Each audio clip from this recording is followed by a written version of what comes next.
Good afternoon, everyone, and welcome to Tel Cockerel. Today, Wednesday, the 4th of December. Good afternoon to everyone in Europe. Good morning to those in North America. And good evening to those, and a very good early morning to those that are down under. Just wanted to clarify so we can put some context on this. Today's show was prepped at 1 o'clock this morning when the news was breaking. People will be aware that I work for a living. YouTube's not me. I do work for a living. And therefore, from preparing the show, things may have changed. And regardless of that, we're still going to go ahead with the show because if the title says, be careful what you wish for. So, regardless of that, I still want an insight onto this man because let's be fair and let's be honest. The money to buy clubs out there is either coming from Saudi or it's coming from America. So whether it's this gentleman that comes in from America or another person, they're the places that the money's at the moment. You're not going to get anyone buying it from Europe. The investment or people that are going to come and buy the club, it's going to be, let's make sure it's either going to be the oil money or it's going to be the American money. So we will still talk about, um, we'll still talk about the links and we'll talk about what type of character this person is, what he's done, where he's been at. And to do that with me, I have two lovely gentlemen whose titles are in the description. And first of all, I'm going to bring in Alan from Tottenham Team Go, sorry. In the chat goes by Rakdos Madness, but we know him as Alan. Right. And How's it then I'm going? also bringing in the person that you all know as well, Colin from Two Sides of a Spurs pod. So What's up, these, fellas? these two gentlemen, if you've never seen them before, are both avid Tottenham fans and both happen to live in America. So therefore would be well versed in Jerry Jones or all things American because they have an interest because they're Americans, but also their club is Tottenham. So good afternoon. Sorry, good morning, Alan. How are you today, mate? Good morning, Jose. I'm doing well. How are you? Yes, towards the end of my day, I went for my COVID jab today. I've only just come back. So yeah, I'm all right. Ah, I'm all good. I'll good, probably, I'll good. probably be dead by the time football comes tonight, but there we go. And Colin, good morning to you, sir. How are you? I'm great, lovely, and it's good to see you guys. It was weird. This was a weird rumor to wake up to. I'm excited to talk about it with you guys. So yeah, I'm good. And Jose, you say you're not feeling sick from those shots yet? For some reason, I always get sick the day afterwards. I'm not at the moment, but you end up with a dead arm. It starts deadening. Now, what I normally do is I normally take hmm some tablets, paracetamol or whatever, an hour before the jab. So then, Mhm. shh, so then it deadens the arm. So when you get a dead arm and that, I don't get the aches and the dulling pain and that.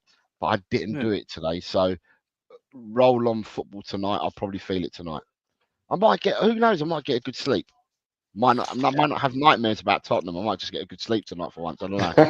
Um, we'll say hello to a few people in the chat because some people in the chat got here early and started saying this story has got no legs and stuff like that. But again, let me repeat, it's about be careful what you wish for. That's the whole idea of the stream. It's because there's a lot of people out there that don't want Daniel Levy or Enoch anywhere near the club anymore, and they'd rather us sell to other people. And where we know the club's being run well, in the sense of we're not bankrupt, we're not, we're not in any financial trouble at all with Levy and with Enoch. People still prefer to have different owners who probably got football at the front and foremost of the business rather than all the exterior stuff that we seem to, or that they seem to involve themselves with. So therefore, what we'll do is say hello to a few people and then we'll start with the story. So you've got Adrian's here saying good afternoon. You've got Bobby K. Good afternoon, Bobby. Jimmy Hotspur. Good afternoon. Small downs to the man Daniel. Good afternoon to you, Daniel. El Vasco is here saying afternoon, geezers. What up, Um, Johnny? who else we got? Who else we got? We got Potato Stews here, talking to David Clark. David Clark's here. Yeah, sorry. Good afternoon. David Clark's here saying hello to everyone in the chat. David, good to see you, buddy.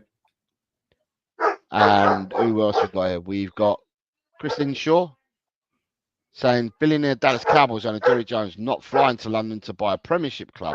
I've explained already, Christopher, what the timelines to this, and me having a job for a living. Then you've got David Clark says, not for me. I've been a Spurs supporter since 1960, and it's just I married a Leicester girl. Alan is indoors. It must be cloudy, says Adrian. It is. He knows me too well. It's like -3 degrees here. I'm jealous of Alan right now. Oh my god.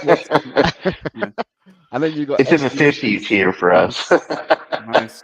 But we're thin-skinned because we have great weather most of the time. So yeah, it's we're you not guys used are to it. cold. Yeah, that's freezing cold. And then SDFC Benny says last time the Cowboys won was 95-96, by the way. Yeah. Kappa Pants says, haha, I'm a Spurs fan and my dad is a Wimbledon fan. Chris Hagenbar says, here's saying big up to everyone. Big up, Chris. I hope you're well, sir. Or small downs, as I would say. Paul G says, afternoon one and all. Ian Meth, afternoon chaps and chipesses. And David Clark says, Ian. all I need to know about Jerry Jones is not only is he the owner of the Dallas Cowboys, he made himself the general manager and also president of the franchise. That's what you call control. Ian Meth says quite clearly, if Daigle says no to Jerry Jones, it's a big no from me. And Potato Stew says, looking forward to learned tonight. I'm all ears. Right. So, Alan. Yes. We're gonna still talk about Jerry Jones. Okay. It can be anybody. It can be, like I said, I made it clear. Would you agree? First of all, gentlemen, would you agree that the only people that can invest or buy clubs and have the 3, 4, 5, 6, 7 billion, whatever it costs, are going to be the oil states or Americans? 100%. Yeah, I think so. I mean, unless there's an outlier, but I don't like to think about the outliers. Generally, yeah, American or somewhere in Saudi or something like that. And the fact that we've got this, the fact that it's a football guy, a guy that owns an American football team, automatically that it seemed plausible to me because we've paid all this money to have our stadium be able to transform from a soccer pitch to the American football field, and so it automatically clicked for me. I thought it made sense. Maybe move their franchise out to London. There's been talk of that happening for years and years in the NFL. So yeah, it seems awfully plausible to me. But then the more I got to know about this fella, the more afraid I got. So. Yeah. Well, and there's already a precedent. You have Stan Kroenke, who owns the Los Angeles Rams, which is an American football team, who also owns Arsenal. And you have the Glazers, who own the Tampa Bay Buccaneers in Florida. And they also own Manchester United. So there's already precedent for NFL owners to own as well a Premier League team. So we're going to talk about Jerry Jones for the time being, because he was the person that was linked last night when it all broke at about midnight, 1 a.m. It might be old news now, but this is where you've got to be careful what you wish for. Alan, can you give us an insight into Jerry Jones, please? I can sum up Jerry Jones in a relatable way in saying that he would be like Daniel Levy on steroids. Jerry Jones is a sort of made man, self-made man. I mean, his family had money. He borrowed money to invest. He comes from like oil and whatnot kind of money. And then he bought the Cowboys, I want to say like in the 1990, late yeah, something like that. And for like $140 million. And he made himself, as David pointed out, the general manager as well as being the owner and chairman, which gave him. I think there's only 1 or 2 other owners that do that as well, but I think Jerry Jones may have been the first. And it gives him an unprecedented amount of control over everything having to do with the Cowboys, from the players to all manner of stuff. And when he came on the scene, I know he was unpopular because he almost immediately fired the head coach and the initial general manager, who were both very well liked by the people of Dallas, even though they weren't that good a team at the time. They didn't have a great squad. They hadn't won much. So on paper, it made sense, which feels very Daniel Levy, right? If it makes sense on paper, then it must make sense. And I feel like that's how Daniel Levy has done things. He can not only has he grown, though, the team in appointing a coach. His name was Jimmy Johnson. I think he went to college and played football with Jimmy Johnson. And Jerry Jones was a football player. I don't think he didn't play in the NFL, but I know he played in college. So his background was football. And when he hired Jimmy Johnson, they didn't do well for the first season or two, but then they got the likes of Troy Aikman as quarterback, and I'm blanking on their running back, but he was phenomenal. And the team was just enormous. And I think they won Super Bowl 17, Super Bowl 18, and Super Bowl 20. So they did very well. They were like the team of the 90s, pretty much. It was like, I know even here in California, it was the in thing to be a Cowboys fan. And as a result of all of that, Jerry Jones has made the Dallas Cowboys one of the, if not the wealthiest NFL team in the NFL, which again, very much like a Daniel Levy. He's very good with making money, very good at making money, but at the cost of the control. And not just in the NFL. For example, he has a lot of sway over what the NFL as a corporation does, in which direction they take things. He was integral in taking the St. Louis Rams out of St. Louis and bringing them back to Los Angeles so that Stan Kroenke could do that. And that upset everyone in St. Louis because they lost their football team. And then he was pretty integral in getting the San Diego Chargers, which I'm very familiar with, to leave San Diego to go up to LA and get the stadium, which is up in LA for the Rams, the Rams stadium, built. And that thing is dual use. I'm sorry. The Chargers play there because they don't have their own stadium right now since they left San Diego, and we have subsequently demolished the stadium that they had here. They play where the Chargers and the Rams play in the same stadium. So he orchestrated all of that. And he's gone to war with Roger Goodell, who is I think is he the CEO? He's the football CEO or whatever for the NFL. He's kind of empowered by all of the owners to make decisions for the NFL, but his power pretty much comes from the owners. So he's in many ways like a puppet. But Jerry Jones is not well liked amongst not only Dallas fans, but the general football fans do not like Jerry Jones. He's someone that is very controlling, very outspoken, which is unlike Daniel Levy. But like Daniel Levy, he likes to have all the control for as much as he can.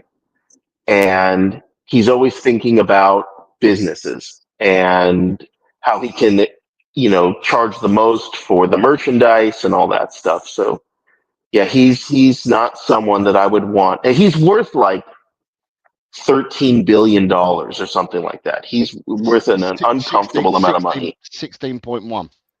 Yeah. Okay.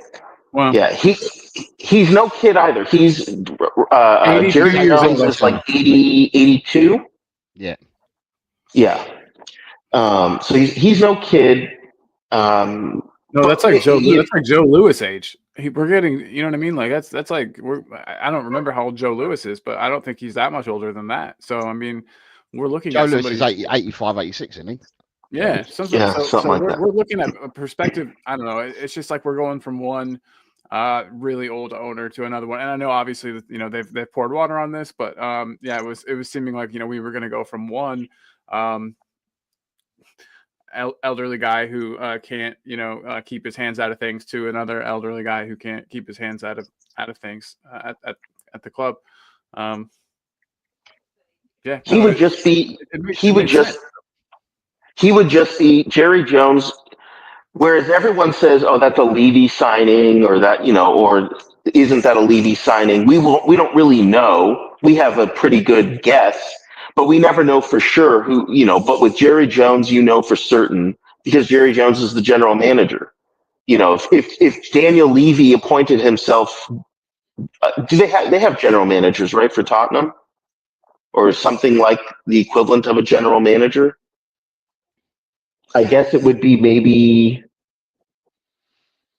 Scott Munn, maybe. Nah, Scott Munn heads up the football operation. Okay. So he reports directly into Levy, and then Levy reports directly into, or did, Joe Lewis, but now it's the trust.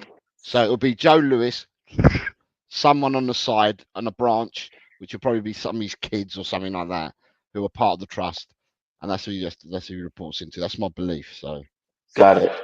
Yeah, Jerry Jones would want his hands in everything: the merchandise, the ticket sales, the stadium stuff, the players. He would be involved in all the players' contracts. You wouldn't have to wonder if they were a Levy signing. You would know that this guy they were his signings for sure. Yep. Yeah, there would be no question about it. I get you. And since the 90s, I don't think the Cowboys have won another Super Bowl, and they haven't seen a lot of success. And I know right now they're not very good, and the a lot of Cowboys, it. just to give you, I think that when Jerry Jones took over, before he started making his wholesale changes, did they not win 3 Super Bowls? They did. And then when he made all the changes, Yeah. they've not been in a Super Bowl final since 1995. So that's there's kind of right. Daniel Levy, Tottenham, 1 trophy, 24 years. Mr. American, 29 years, no trophies. Yep. Now you said, Alan, right, and I want to go back on this. And I saw Brian Daigle tweet last night in the early hours of the morning, and I've seen a lot of people. And what did you say that the Jerry Jones is what over Levy? Did you say speed or something like that? What did you say? Oh yeah, he's like Daniel Levy on steroids. He's okay. Daniel Levy on steroids. Someone was saying last night he's like Daniel Levy on crack. On crack, right? Yeah. Well, but Jerry Jones, I think, he built it up to be so financially successful, and I guess for him, that's really all that matters, right? It's the money coming in and how much money he's making. To the owner, I can't imagine he's thinking, well, I succeeded just because the fans like me. It's, oh, I succeeded because I'm now worth $16 billion. I only invested $140 million to get this team. I mean, it's ridiculous, his return. And Daniel Levy's kind of in the same boat. Yeah. Exactly. Very, very Daniel Levy-esque numbers. He bought what did they buy Tottenham for? Like 28 million, and it's worth now he values it, I think, at like 5 or 6 billion. And it was just 4 billion a couple of years ago too, which is wild to me. The valuation has grown by billions in just a few years. Absolutely insane. Yeah, he's a lot like Daniel Levy in the fact, like you said, bought cheap, has built it up, but at the cost of, I don't know. I don't know exactly how fans feel about him, but I did do a little bit of reading and found out they don't love the guy. It makes sense too with no recent success. Yeah, it like you were saying, Jose, be careful what you wish for. Sometimes I've been saying my quote the entire time throughout this entire talk about ownership has just been, sometimes the devil you know is better than the devil you don't, and sometimes it's not. But sometimes it is, and you have to watch out for things like that. And I think that's kind of the point of today's show is maybe be careful what you wish for. It actually could get worse. It actually could get worse. It could. Well, with Jerry Jones, it definitely would be worse. I mean, at that point, we would at least know for certain who to hate. But because with Levy, I kind of, as someone that doesn't go to games because I physically can't walk that far, and I don't have the same pedigree. I just kind of think of Daniel Levy as like, okay, well, he's just an owner because I'm so used to owners like Jerry Jones, and owners like that, and the Spanos family who own the Chargers, terrible people. And we have to deal with something called Ticketmaster. If you want to buy tickets to go to a game, you got to go through Ticketmaster, and Ticketmaster is a horrible monopoly.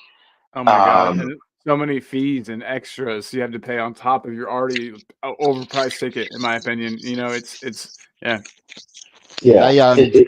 Ticketmaster's used here, but for gigs, concerts, stuff like that. Not for. I don't think it's used so much for football matches. I might be wrong. But Ticketmaster's definitely used for all concerts and stuff like that, and it's chaotic. The price you see is not the price you pay. Not even double it. Just imagine it doubled. That's what I always do. And then double it. Yeah. Yep. And that's the world that we live in here in America. And I can imagine that people over there in England wouldn't want to have to deal with that kind of mishigas, that craziness. It's not something that I think Arsenal has had to deal with, because Stan Kroenke, for the most part, is a pretty hands-off owner, and has just pumped money into the team, as we've seen with their success. So whilst Jerry Jones is definitely the wrong kind of owner that we want, an NFL owner in general could be okay. But again, the Glazers, look what's happening with Man United. I mean, Man United hate the Glazers, and they only find a way to stay in power. They brought on what's his name? He has the cars, and who's the new partial owner of Manchester United? I see his face. Man United. It's Sir. His name is Jim Ratcliffe. Yes, Jim Ratcliffe. Pulled up right as you said it. Dang it. Yep. So Jim Ratcliffe, right? They brought on Ratcliffe just so they could pump money in, and they take out money. I don't know what Jerry Jones would do. Someone like a Jerry Jones would do to Tottenham, but he'd probably drain them. So, the squad would be, if we think the squad's bad now, under someone like Jerry Jones, it would be way worse.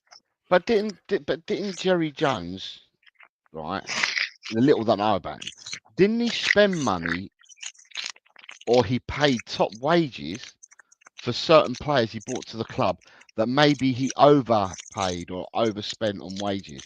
Seeing that you guys have salary caps, wasn't there a couple of people he brought in for big money? Well, he's brought people in for big money, and I don't keep up with the footballers' personal lives, but here in America, a lot of footballers do bad things in their life. Not all of them, and probably a minority overall, but the minority that do it, it's like loud and in your face. In your face. Oh my God. Yeah, exactly. Yeah. You get like Ezekiel Elliott issues, and they're who was a running back for them. And there are other players that Jerry Jones has invested heavily into who off the pitch, they do bad things. And but they find a way. He will finagle a way to make it work to get them to be able to play. But didn't he bring in? I can't remember the quarterback's name now, but I think he's retired now. But he was around probably a decade ago. Didn't the Dallas Cowboys have a top quarterback? I know they haven't won nothing, but didn't they have a top quarterback? The Dallas Cowboys. I mean, they had Troy Aikman in the '90s. Troy Aikman. Then. Yeah, Troy Aikman they brought in, but Troy Aikman was, I think, a phenomenal footballer, a phenomenal quarterback. But he had, at the time, a stacked team. I mean, he had a world-class running back. He had world-class front line. He had a world-class defense. I mean, he had. Did he inherit that? Did he inherit some of that, or did he buy them all? Do you remember? No. The team wasn't very good when he bought the team, so he made that happen. But he did that with Jimmy Johnson. Jimmy Johnson helped him with that. He wouldn't have anywhere near the clout that he would have without someone like Jimmy Johnson. So, but I mean, at Tottenham, we've got, who I consider to be a good coach. People disagree with me on that. We've got, Scott Munn. We've got all these people in charge of transfers and data analytics and picking people out. Do you think that, I don't know. I mean, I guess it's not unfeasible to think that he could find, some good buys, some good players, but that would involve him caring. And I just don't know how much, and I'm not trying to be ageist here at all, but I'm going to come off that way. But I just don't know how much an 82-year-old American guy would have, how much he would care about soccer. I'll go ahead and call it soccer because we're talking American anyway. But you know what I mean? Like, I just don't know. Would he care more than Levy? Would he be willing to, to go out of his way and to spend time and money to improve Spurs where they need improved? I don't think so. I don't know. I could be wrong. Yeah. I know that the Cowboys, Jerry Jones, I think, is kind of at the point where he's got children, though, right? Oh yeah, he's probably got grandchildren too, for sure. So, like I said, I mean, I said to people that Daniel Levy, my thoughts on Daniel Levy, right, are that Levy or Levies will be in charge of Tottenham well past after I've passed, so to speak. Right. Wow. I think you're going to live to be like 125, and they'll probably you're good. Yeah, but he has children. He has children as well, and all he's got to do is leave it to his kids. And I suppose that any person who's got children would probably leave the inheritance would go down to your children and that. So if you've got some of these American football teams, or you own a football team here in England, then the natural thing is to pass it down through the bloodline, which means that your name still continues, so to speak. So you might have this chap being 82 years of age, but if he's got children, he'd just pass it through them, wouldn't he? So that's a good point. Yeah, makes sense. Before we carry on, can I just catch up with the chat, Colin, and then I'll come back to you? Because of course, I've just bypassed the chat because you two guys were just talking away, which is fine. Nita's here saying, hi, panel and chat. I am being nosy. What's happening? Jimmy says you always have to follow the money, and Saudis and Americans have more than most. I wish I had some of that American money. Jerry Jones is worth 16.1 billion, but he's aging, 82 years old, and isn't functioning well. I've heard a rumor that the NFL is going to invest 1 billion into Tottenham Hotspur FC. Can you call that Tottenham Hotspur experience and not football club? Because we're not getting anything. We never do. Well, yeah. Destiny 5 says Jerry Jones is an American Levy, and Dallas is just like Spurs, all the bells and whistles, but no trophies.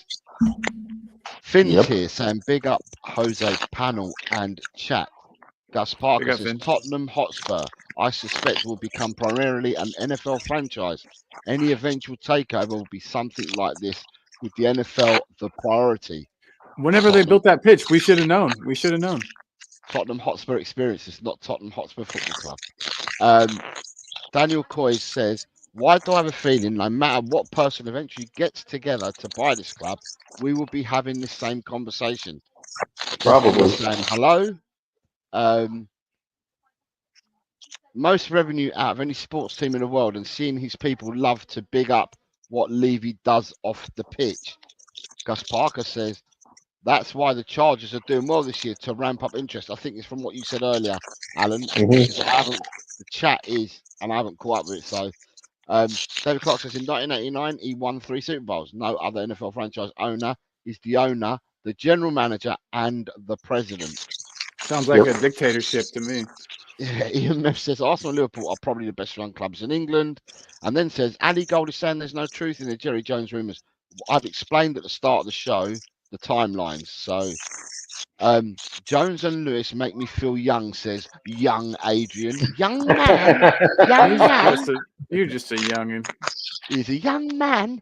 Trust me, Jerry Jones has more to deal with on his plate to even think about taking over another sports organisation. I would only say to that you can never discount the amount of ego that those people like that have. That they think they can do it all. I wouldn't be surprised. And then you've got Johnny BG says just shows how people believe tabloid social media and how it spreads. But Johnny, you can't say it doesn't make sense. It made some sense. So I get why people ran with it. Afternoon, Ellie. How are you feeling? Are you feeling better? I hope you are. I hope you're going to tell me that you are on the road to recovery and that these meds are working. I wish we could win a blooming trophy before I top it, she says. You've got years left in you, girl. Don't worry about it. And Angel's getting 2 this season, so we're good, Ellie. You're good. No worries. Angus McDowell. Afternoon. Afternoon. Or is this guy worse than Stan Kroenke in America? Who do they hate the most? If you were listening, this guy's pretty hated. Yeah. Jerry Jones. If you were listening to Alan when he started off talking about the owners that we have here, the 2 American football owners in the country at the moment in England, and then you compare it with Jerry Jones, it's Jerry Jones by a million miles, Angus. Queen Ali says all he has to do is win 1 trophy and he's equaled Levy's last 24 years. So he hasn't got much to live up to, lads. The Dallas Cowboys would love 1 trophy too, though. That's the thing. Yeah. Jimmy Hotspur says Levy and Lewis probably copied his philosophy initially. Yeah, possibly. David Clark says Jerry Jones has just given his quarterback a new 4-year extension of $240 million, a guaranteed $60 million a year, and he is a failure and now injured. You know what? The more I hear about this guy, bring him in. I'm ready for the shit show. I'm ready for it all. Buckle up. So Dancer is here. He's saying hi, everyone. Angus is saying that yes. Now Josh Kroenke runs it more than Stan does. Passing it down. Good morning to you, Kiwi Spurs. Is it morning? Yeah, it is morning because we play cricket against you tomorrow night, and we normally start at 10 o'clock in the evening, so that's 6 hours before that. So it's early morning for you. I personally can't see Jerry managing both Tottenham and the Cowboys at the same time. Steve D, good afternoon, sir. It's been a while. Nice to see you. He says, just because we are unhappy with our ownership, that doesn't mean we should sell our soul for a trophy. I wouldn't be okay with this. Big up, Steve. What I would can I expound on this? Because I don't think.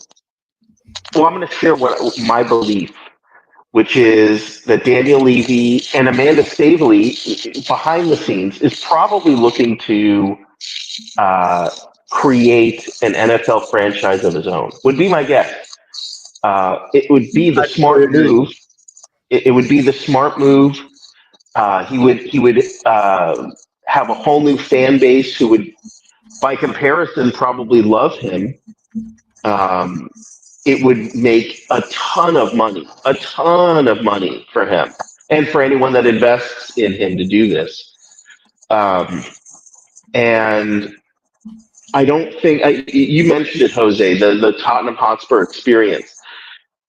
As I've said in the past, Daniel Levy has found a way to make money out of lack of success.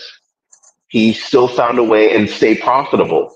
And in fact, other owners probably will start taking pages out of his book in order to stay within the rules and still stay profitable. He's shown that you can do it. There's a roadmap without having to win anything. So I think that when someone says like just to win a trophy, I don't think at some point Daniel Levy, I don't think is going to care if they win anything. I think he's just going to want to find a way to make the most money off of the men's first team. Top four. That means top four. Make it through, top four. As far into the Champions League as you can run. Exactly. And, go far, but winning, not winning, as long as the team is profitable and bringing in, a player or two like a Heung-min Son who can sell a lot of T-shirt, jerseys, and other merchandise and bring in a lot fans of fans into the stadium. I think that will become the new normal. Unfortunately, I don't see another way, because Daniel Levy strikes me as someone that would look at Tottenham Hotspur and say, look, if it didn't grow, it would die. And he took it from a $28 million investment into a multi-billion-dollar franchise, and I just think that the pain that I feel and much to a lesser extent I feel, but the hardcore Tottenham fans are feeling is the loss of what was. How you have nostalgia over, feeling good about your team, and everybody within the organization, really going all out for the club. And nowadays, everyone doesn't feel that way. They feel divorced from the club because they don't feel like that anybody at the top cares like they used to. And I think that's just a byproduct of the growth that Tottenham Hotspur has seen financially. I think it's just, unfortunately, I don't think we will ever get that again. That type of club. We've seen it here in America. The owners, when the games, baseball, football, when it was smaller and you didn't have television rights and all of the merchandise stuff, the same way, and the stadiums were smaller and the fan base was smaller, people felt like they had hometown teams and they loved their hometown teams. But then teams leave. The Brooklyn Dodgers left to go to Los Angeles. The New York Giants left to go to San Francisco. You're pointing at Wimbledon. They had the same thing. There was their club moved to Milton Keynes, and there was a whole big thing. And then the fans got together but same thing there. So it happens all over. I mean, it's unfortunately. In the pursuit, when you look at something as an investment and not as an investment, of the heart, but an investment, just financial investment, and only a financial investment to grow like Daniel Levy grew the club, it would happen at any club. I don't think there is a club that could grow like Tottenham Hotspur has grown without something lost along the way. And I think that passion and spirit for the club gets muddled because there's just so much money involved. So I don't know if we'll ever get that back. But what we could possibly get is an owner from America who would care enough to invest the big money like Stan Kroenke or his son to get people like a Declan Rice for $100 million. Just throw down the money. For no ifs, ands, or buts. Let's not beat around the bush. Here's the money. Get it. And I think that's what I would want out of an owner. But I don't see those good times and that closeness to the club. I don't see it coming back anytime soon. It's just unfortunate, but it is what it is. But it's simply because the club is so big now. All right, so we talked at the very beginning of the show about how most interest, if there was going to be interest in purchasing the club, the money is in some of those Middle Eastern states, and then in the U.S. Which of the two? I mean, I'm just trying to guess here, and obviously it's just guessing. I don't know anything, but I'm just trying to figure out which of those two sources would be most likely to actually invest heavily in Tottenham, invest heavily in the first team. Yeah, it's we'll enlarge that what you're saying now, because I just want to add something more to that, and then we can enlarge on that as well. Right. Kiwis First TV says, I can only think he would give Tottenham to one of his sons to manage the day-to-day operations. He has no knowledge base of actual football operations to be a GM for Spurs. They played football. His two kids both played. So yeah, Ellie says he won 2 championships, then it went to shit, I heard. Slight Dance Yeah, he won 3. Jacob is probably the best person to ask about Jerry Jones. He used to work for him at the Cowboys. Hell yeah, I forgot about that. I think Jacob did a show on this last night because it was breaking when it was American time. And He did. Therefore, he has a show already, and Jacob has family, so I wasn't going to ask Jacob to come on today. He probably wouldn't have made it. So I've got myself 2 lovely Americans anyway. But Jacob did say, Jacob, I watched his show, and Jacob basically saying the same thing, that, no way in hell would he ever want Jerry Jones as his owner. Then you've got SDC Benny says he's an egomaniac. Sounds like somebody I know. Jerry will sign players on big wages, but not always the right players. David Clark says, do you realise that if too many Americans take over Premier League clubs, they can in voting change football in England forever, because they could vote to move clubs to a different city. SDS Benny says, with that said, I'm indifferent if he were to buy Spurs. Oh shit! Nick says if he comes, he's coming with his entourage, just like Joe Lewis did. Queen Ellie says if Jerry Jones moves Tottenham, he would be vilified by the fans. Will revolt like Levy trying to move us to Stratford area, and it never happened. If we think the fans hate Levy, fans would absolutely have a common enemy if this guy came in, especially him being American. And I mean, yeah, that's a good point. I think if there was anything to unite the fans, I think it would be this guy coming in and taking over, honestly. David Clark says, come next season, my Washington Commanders will return to be the Washington Redskins, ending wokeness in sport America. I didn't realise that. Rinketic is here saying, big up all. How are everyone today? These are things that makes me don't mind him, but there's stuff that I don't want to touch him. Mikey, another North Atlantic brother, says, afternoon, Jose, morning, Colin, and Alan. Hello to everyone in the chat. Queen Ellie says, Dallas needs Sue Ellen back, not Jerry Jones. Levy only owns 29.4% of Tottenham Hotspur FC, so not only will he pass anything down because he's only a minority shareholder and nothing else. To me, he seems to be a big enough shareholder. He's got so much say and sway, it is beyond belief. Ellie's just simply saying that Arsenal are not a football club, they're a toilet company. Rinketic has asked a question which I am going to star. Ben's here, says, afternoon, everyone. The news wasn't true, but the vibes are so, give a like to the stream. And he's also flexing his members badge for 2 months.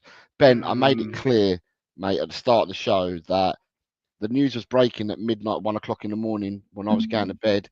I was messaging Alan and Colin at that time to prepare the show because I work, so I couldn't get a show on until 4 o'clock today.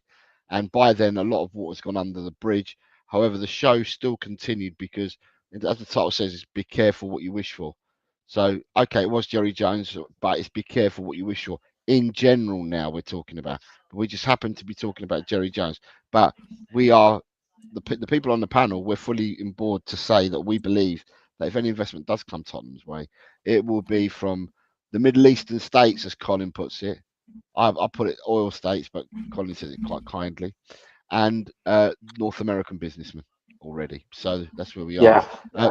Daniel Coy says, I will sell my soul. I'm sick of this club being the biggest underachiever in football. Hanno says, hi, big up the mighty Chelsea. Steve D says, each to their own. I didn't have a choice in the club I support. It's a family thing. I think this guy has some horrible history and skeletons in the cupboard. Not for me, even if a trophy was guaranteed. Shit, nice, Steve.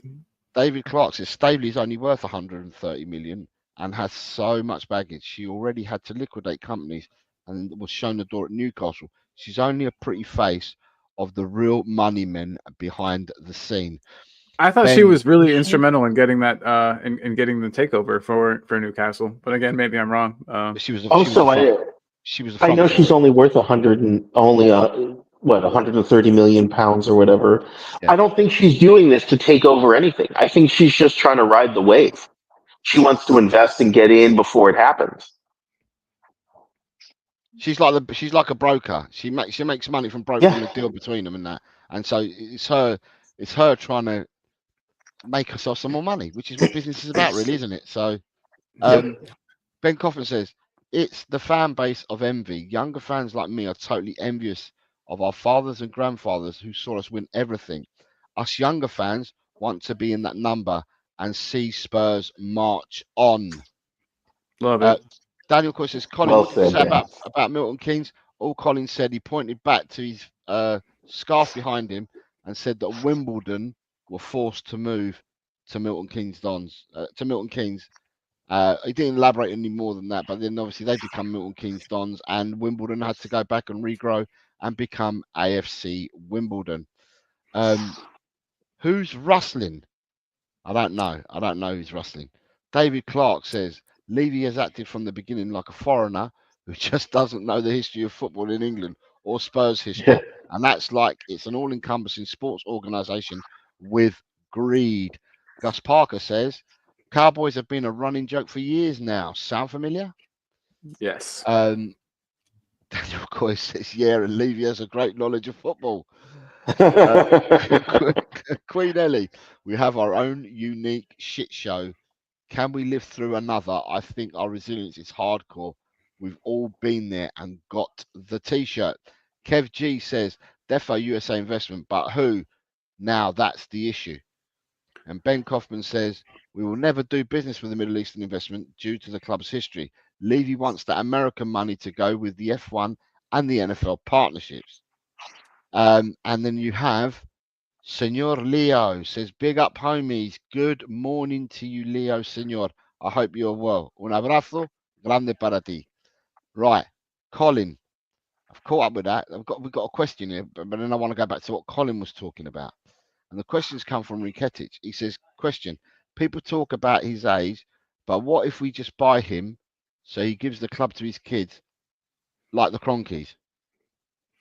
Like I said, I think they played soccer. Well, I'll just call it, they're Americans. We'll Americanize it a bit. They played soccer, but like not at a high level. And there's nothing I've shown. I did some research to see if like they care or follow or have a favorite team or any, you know what I mean? And I can't find anything about that. So, and I know that you don't have to be a fan to take over, even though Levy claims to be a fan. But yeah, him giving it to his kids doesn't make me any less apprehensive. I don't know about you guys. Well, yeah. No, I agree. Because look, he created his own roadmap. The kids have lived through that.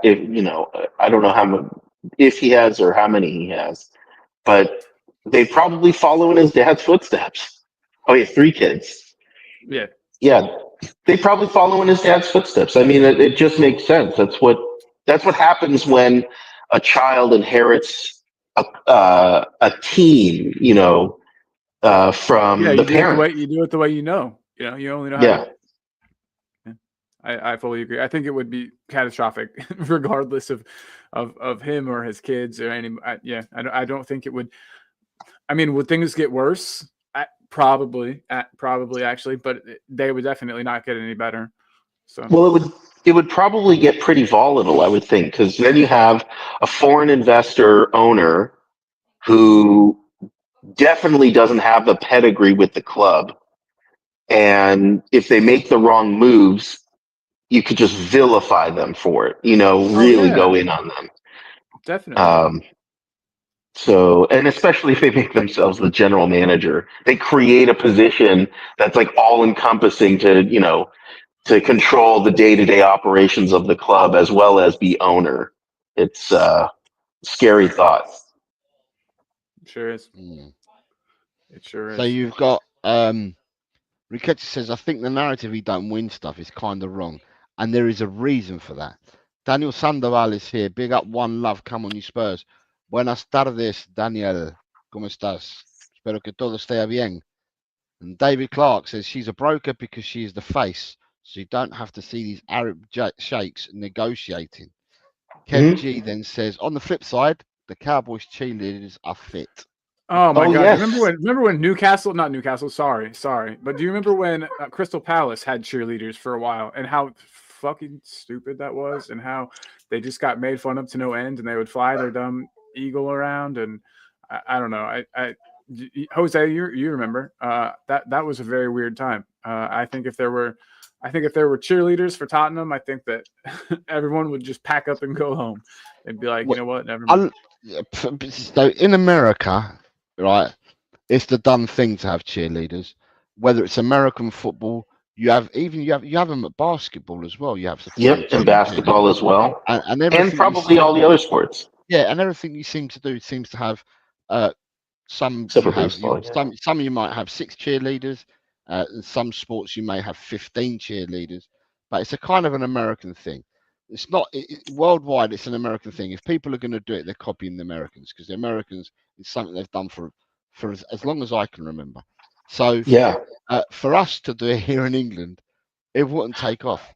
The only way it would take off is if you had a load of Americans or people that like that kind of stuff. They would follow it.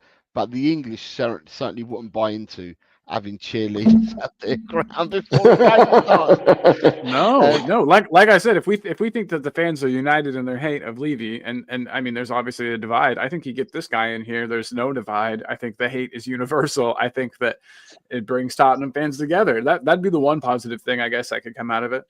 You know, to bring Spurs fans together. Let's just see, right. Although we're going away from the talk, we are going to be going away from the talk of this chat, because we're going to talk a bit on the wider scale in a second from what Colin was saying earlier. Ben says, I can't even imagine the new inheritance tax bill the Cronkies are going to have to pay when Stan hands it down after the new budget. That's a good point. I forgot about inheritance tax. Daniel says, they can afford it. Just to let people know, I just fancied being controversial today. I don't want this guy owning Spurs. The Dallas Cowboys are a running joke of the NFL. And then you've got David Clark says, great for Spurs to join up with the Cowboys. We can't start a comedy franchise and it's spreading all over the world. Ed M says, if an NFL owner buys us, it will most likely be Robert Kraft, but he'd want complete ownership. I don't even know who Robert Kraft is. Robert Kraft owns the New England Patriots. Well, I'll tell you what, the Patriots ain't. I mean, I don't know much about American football because I support the Giants and we don't win fuck all. But I'd say the Patriots have probably been in and around. Them and the Steelers have been in and around finals as far as I can remember back, at least the last decade anyway. They had Tom Brady. And aren't Tom Brady? Oh, he weren't that good, was he, Tom Brady? No, Tom. He was just a nobody. He was just a normal person that Jerry Jones didn't want. He's a 43-year-old Erling Haaland. He kind of is a robot for football. And Jerry Jones didn't want to sign him? Bloody hell. Probably did. But the two of them hate each other, by the way, just as an aside. Jerry Jones hates Robert Kraft, and Robert Kraft hates Jerry Jones. Cool. Drama. I'm here for it. So there's no love lost there. No. Rinkechi says NFL got cap space and many old legendary NFL teams has not won anything since they added that. And he is willing to spend cash when it was a free cap. Yes. Before the salary caps, he was spending whatever he needed to try to get the best team. That's how he won Super Bowl 17, 18, and 20. He just spent a ton. So, and that's exactly what Man City did. And that's I hate to say it. Would he have got his money back? Would he have got his money back? Because I don't understand the model of American football and that, and I'm not going to profess I do. So if he won 3 championships inside 4 years, as you're saying, it's funny because we say, yeah, we won the FA Cup in 1991, but you guys are Super Bowl 16, 17, 20, or 17, 18, 20. You go by numbers. You go by numbers. You go by years. So would he have made? if he spent all this money in that, and I'm getting an absolute bamboozle roster, as you call it out there, and team roster, whatever. How did he make? Did he make any money back? Did he make any money back from that, or is it just a play thing for him, and he's got the money to do that? I'm sure he made it back in like marketing and the team's, you know what I mean, growth and sales of you know, I'm sure he made it back in that way. The TV rights are huge. That's $1 billion right there. The merchandise is that shared by everyone, that $1 billion? The television rights, yeah. No. I think each market, I think, gets their own television rights. I believe. I don't think I don't know if the NFL negotiates it. I'm not sure. I know, like in San Diego, we couldn't watch Chargers games. They got blacked out, which made no sense. You had to go outside of San Diego to be able to watch Chargers games, which just made no sense to me. I know. Did they get that fixed finally?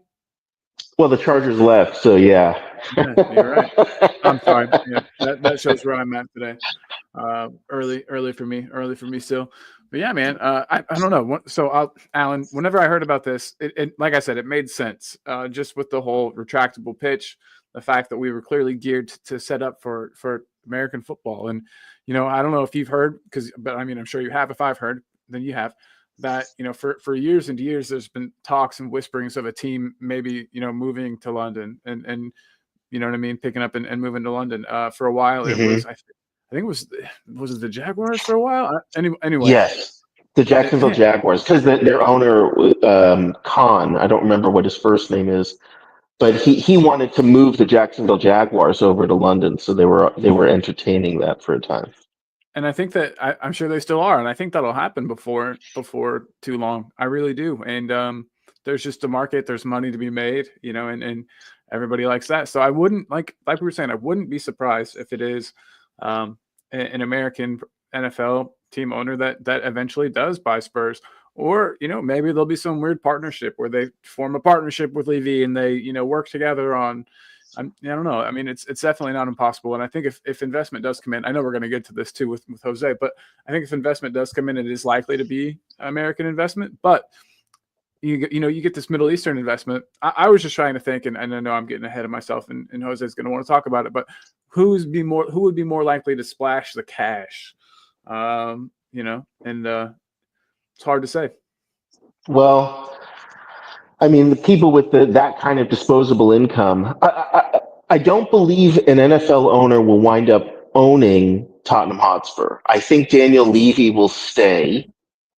Again, as I've mentioned, Daniel Levy made money out of lack of success with the men's first team. So, trying to expand and establish the first NFL expansion team in London would be humongous, being a part of that. And that would catapult and that would set the roadmap in place for everyone else, all the other owners to think about that. But Daniel Levy, again, first and foremost, is a businessman. And I just don't see him running, just taking a payout just to leave.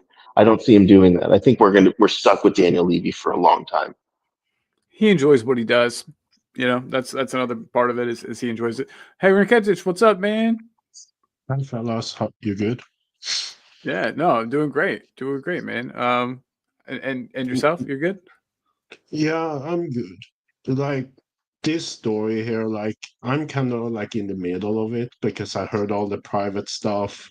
Yeah, and Jacob talked about. I don't know if you have seen it, but Jacob talked about it, and yeah, because he worked with him like pretty close and stuff. So, but on the other hand, like, yeah, the thing I brought up in the chat before, like, it seems like he's willing to spend the cash to do it.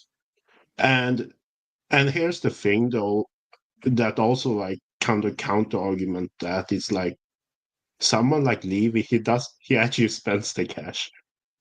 Like Richarlison, he was like what 60 billion and Brennan Johnson 50 million.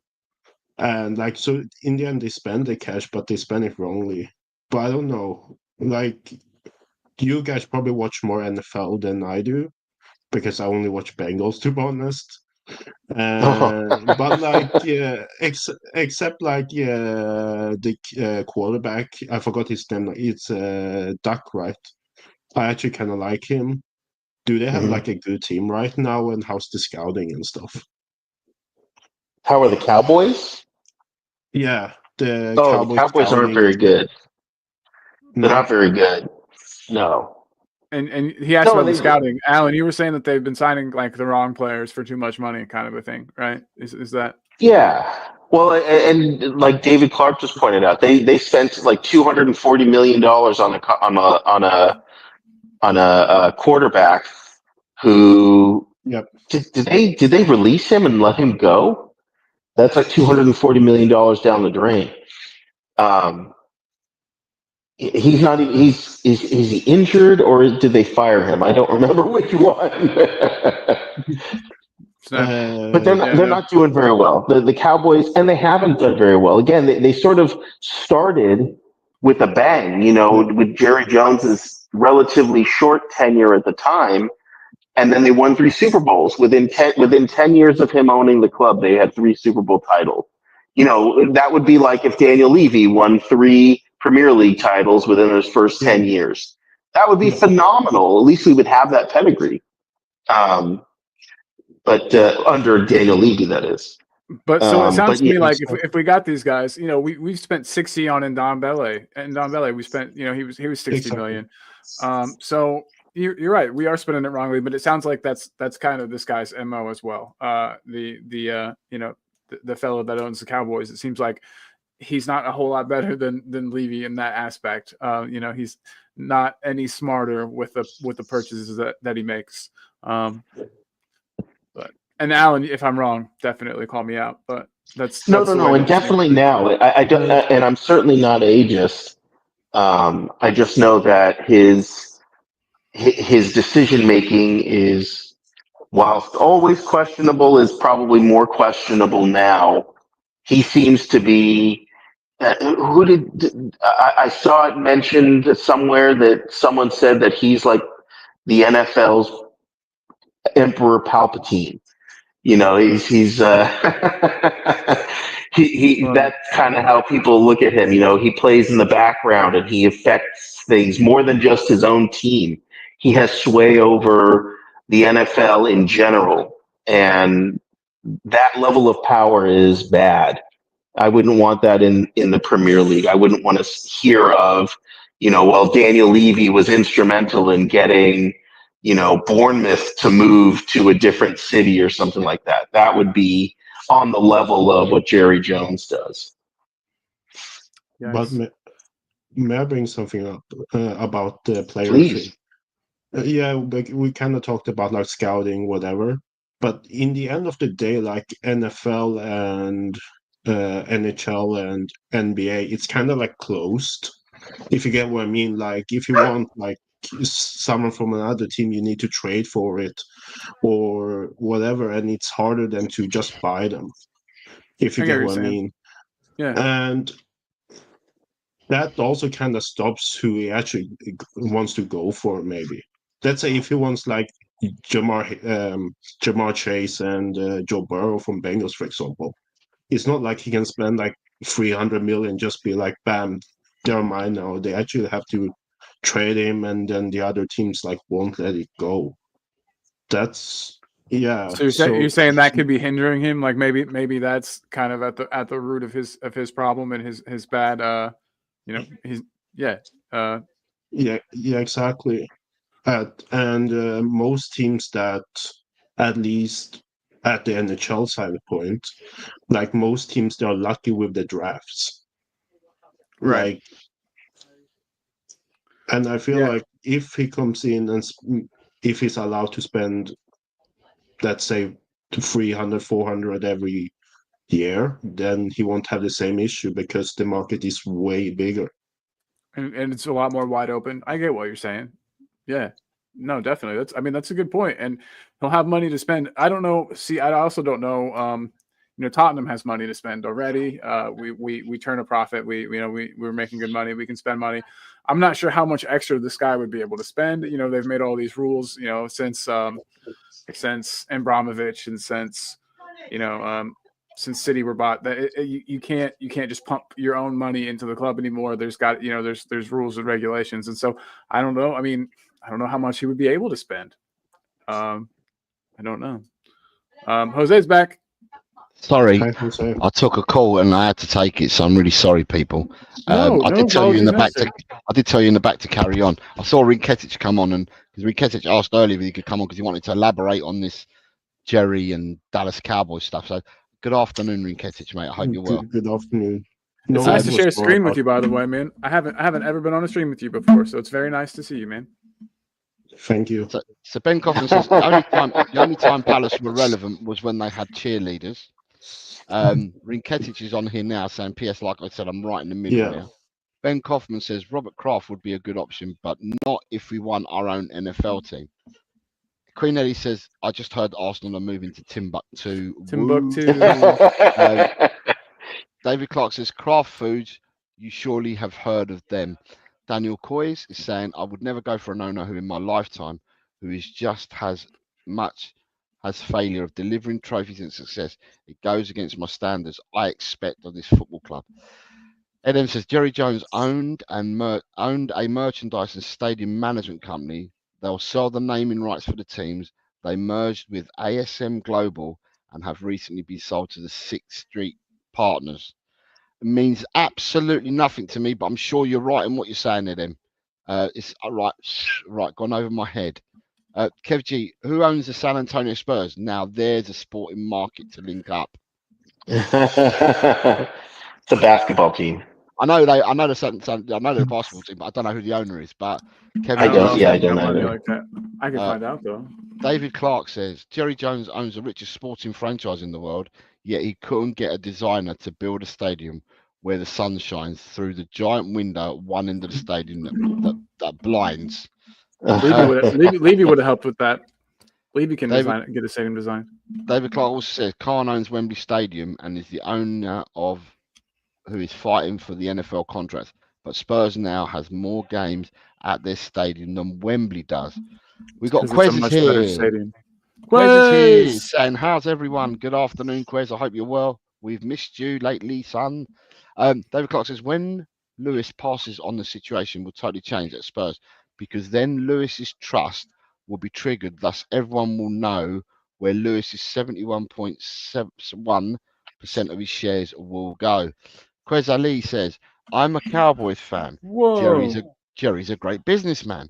He is in the Hall of Fame as a team owner for his contributions on the business to grow the NFL, and as well as his early successes on the field. I'm glad you said the word early, Quez, because he's not won nothing for 29 years, mate. David Clark says, no, he's injured with a serious hamstring tear. If they release him, the Cowboys would take years to recover because that money will be held against the salary cap. Yeah. Quest says Jerry's problem is that he has to be the center of attention.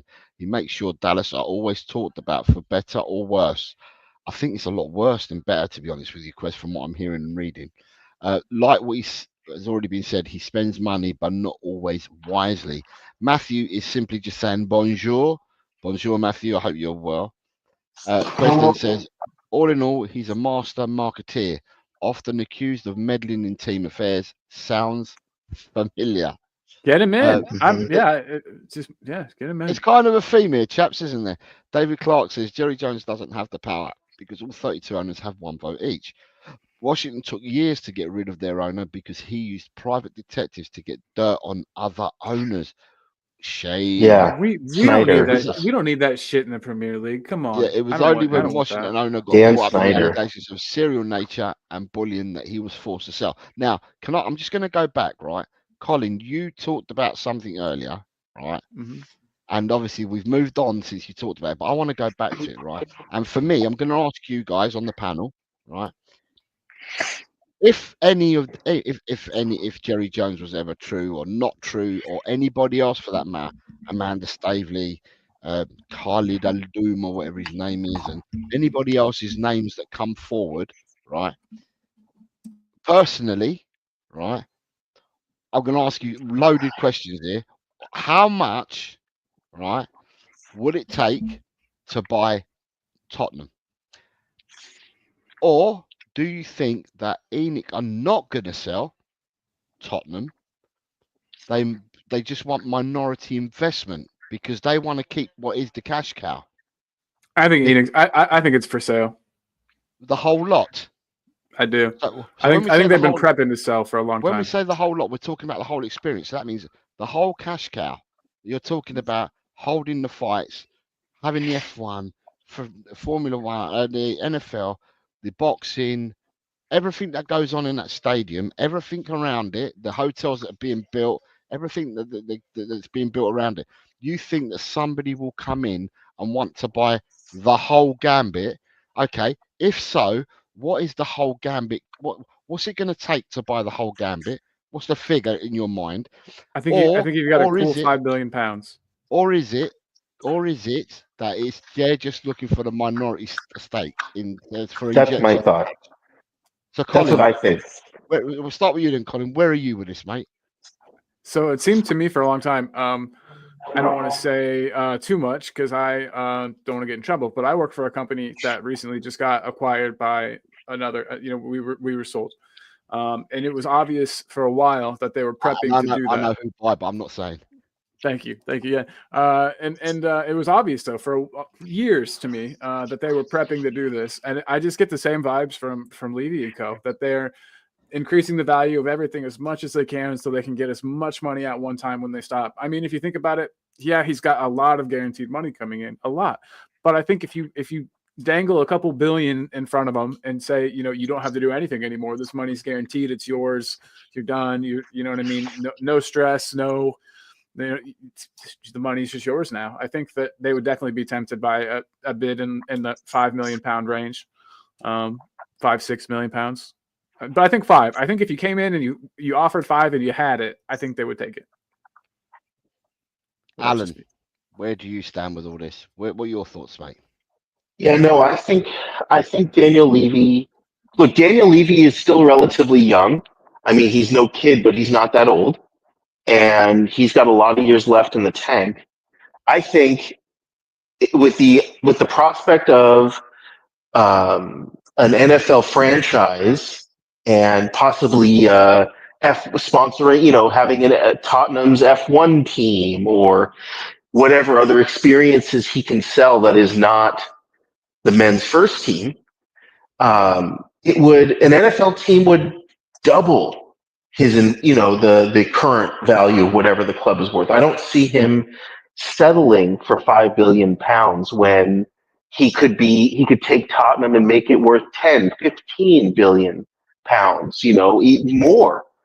It just depends. As we've said, it's becoming the Tottenham Hotspur experience. He could sponsor, golf. They could open up golf, ranges and golf courses and F1 and boxing and football. Hell, if basketball got big there, he could have that too. I just see the potential of what the value of the club could be, and I just don't see Daniel Levy saying, "Yep, I'm good. Here's my ticket. I'm out." I just don't see it happening. And then Rinketic, where do you stand on all this? Is it? I think they are willing to sell, especially after the Joe Louis figure with the boat and the US court and whatever it was about, because that gave us bad Insider news trading. Yeah, exactly. It was bad, unnecessary drama. That's the word I wanted. And though I think if he sells, let's say he sells for 5 billion or something, he still wants to earn let's say, I don't know, 15% every year over in the coming 10 years or something. So he still wants a bit in it, but it's not his business anymore. fully. So he just wants some extra cash just because. Right, I'm going to answer it Hey, in a you second. muted. Sorry? Colin. Oh, I was muted. muted. Sorry about that. I'm just going to say that I'm going to answer my bit in a minute, but what I want to do is say, Nita says, it's frightening how much money in sports now it has become elite. F1 had it from the get-go. Golf and tennis was in there too. Now football and boxing. And you have Arsenal fan transfer scouting extra says Rinketic the GOAT. So you have a fan there.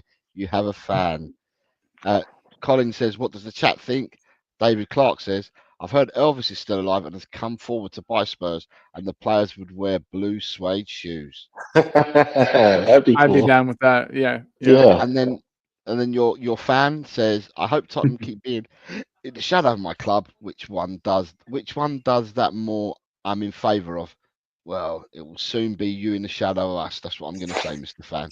Right. So for me, I'm kind of twisted and I'm kind of torn because for me, I don't know what the value of Tottenham Hotspur is. I don't know anymore because you're not just buying a football club. You're buying Tottenham Hotspur. Now, they don't want to call it Tottenham Hotspur Football Club. They'd rather call it Tottenham Hotspur Experience, Enterprises, Business, whatever you want to call it. But Tottenham just seems to be the side hustle. The football club that we love is a side hustle. So to me, I could not tell you how much the club is worth because it's not only the club, you've got the stadium, you've got the training complex, then you're going to have the shop beside it, and everything that they've gentrified already in the area they've put money into. There's values to that as well. And then with all these hotels going up as well, there's going to be values to that. So I dread to think what the cost would be to try and figure out how much Tottenham would be worth. But for me, on the other hand, I'm thinking to myself, if it's going to generate all this money and be this cash cow, why would you want to sell it? Because if you sold it, then where's your regular income coming from? You've made a profit from selling it now, but there's an ongoing, I think we get it, a yearly profit still to be made. So once the hotel's up and running, that hotel or whatever they're building will provide profit every year. Every year you can have guests stay there. It'll provide more and more money. So therefore, to me, I'm just a bit wary because let's say Edem's saying 4.3 billion gets us a serious discussion. If you paid 4.3 billion for Tottenham as is now, and you knew that the hotel was being built, and you paid 4.3 billion, how much money does Tottenham make in a year? So with the football, the concerts, the everything, the advertising, the corporates, absolutely everything involved, how much does Tottenham make in a year? You're probably likely to make your money back and some if you continue to grow the product. So I'm not too sure whether Levy would want to walk away from something like that, to be honest. What if? And my last point is that I also look at the model whereby if they get investment, then there's less risk for them. If they get investments, if they get a minority stake put in there, then there's less risk for them in what they're proposing to build going forward in the future. So for me, I'm absolutely unsure. And I'll be honest, because each one of you has given me a different answer. And I think the answer lies within the three, but I can't throw my dart, and I'm a good darts player. I can't throw my dart and pinpoint this is the accurate one because I really, really don't know. You mentioned darts. Tottenham darts team to start. Tottenham to start a darts team. There we go. Yeah, but James Madison on the cover. I'd play on one knee and throw. Sweet. I'm a bit of a mean darts player. I'm not going to kid you. I'm a very, very mean darts player. So we'll get you on the team. You could probably manage the Tottenham darts team then. I'll get my mate to come and manage us. So my local darts player at my local club is Rob Cross, who was the world champion. Oh, wow. So there we go. So sorry, name dropping. Yeah. Yeah, get him in. Bring him in. Right, before we go, Riketic wanted to say something. So James Harris is saying, wasn't the stadium signed over to the entertainment side of the business and no longer part of Tottenham Football Club? Quite possibly. Adrian knows more about that than what I do. I don't get involved in the financial side of it. But to me, like I said, I think there's a whole load of money still to be earned. 2023-24 season, Spurs total revenue streams of 549 million. So if you paid 4.3 billion, you'd make that, right? Revenue wise, you'd make that money back. Although you still outlays to make, but the revenue side of it, you'd make that in 8 and a bit years. Yeah. So you're not buying something for 8 and a bit years. You're buying something that's got a legacy for decades and decades to come, and even longer. Because everything we've got at the moment, Alan, everything we've got at the moment is state of the art. So this is cutting edge stuff. Everything that we've got there at the moment. Other clubs are lagging behind, haven't got what Tottenham have already got in place. So for me, this is going to be like a flag bearer, if you like, for years and years and years to come. Absolutely. And the potential, you got to think about what the potential for the club would be attractive to any investor because of where we're going, especially if they started saying things like, hey, we're gonna establish an NFL franchise. That would be humongous. I mean, that would probably double the value of the club, of the entertainment enterprise or whatever they're calling themselves, just by that.